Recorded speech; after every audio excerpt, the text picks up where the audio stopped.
അപ്പൊ നമ്മൾ ഇന്നത്തെ പരിപാടി നമ്മള് മുന്നേരത്തെ റംബൂട്ടാനിട്ട് കുലിക്കല്ലേ ഇവിടുന്ന് വലിച്ചെത്തുന്ന എല്ലായിടത്തും കുലിക്കമാരെ കിട്ടുന്നില്ല പറയണ്ടിട്ടാ മേലേക്ക് കയറാൻ കഴിവുള്ളവരൊന്നും ഇപ്പൊ എന്നിട്ടും പരിക്കൽ കേട്ടില്ല അടിയിൽ നിന്ന് രണ്ട് കോലിങ്ങനെ പുന്തണത് ക്യാമറ സൈഡിൽ നോക്കിയപ്പോഴാണ് രണ്ട് പേഴ്ചയ മുഖങ്ങളോട് കിടക്കുന്നത്.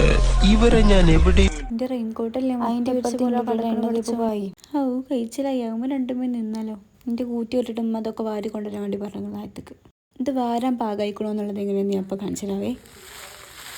ആ ക്രിസ്പി വെച്ചതാണ് അതിന്റെ മട്ടം. അങ്ങനെ ആയാലും പൊടിച്ച നല്ല മിനിസായിട്ട് പൊടിയുള്ളൂ. അതിന്റെ എല്ലാത്തിനെയും തുമ്പ് പിടിച്ചിട്ട് മൂലക്കൊക്കെ വലിക്കും. അങ്ങനെ നമ്മൾ പിച്ചക്കാരി ബാണ്ടാക്കണ പോലെ ഉരുട്ടിയെടുക്കട്ടെ.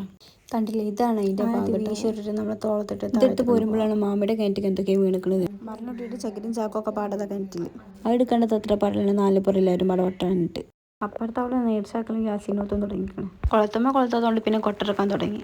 കൊട്ടക്ക് തുണക്ക് അതിനൊരു കല്ലും ഒപ്പിട്ട് പിന്നെ കൊട്ടയും കോലും കയറൊക്കെ പാടെ തല്ലേന്ന് അതിൻ്റെ ഉള്ളിൽ. എൻ്റെ കയ്യിൽ റിപ്പോർട്ട് കാണിച്ചാൽ ആ കൊട്ടെല്ലാം അവിടെ കിണറ്റിക്ക് മറിഞ്ഞിട്ട് വീണിക്കണം.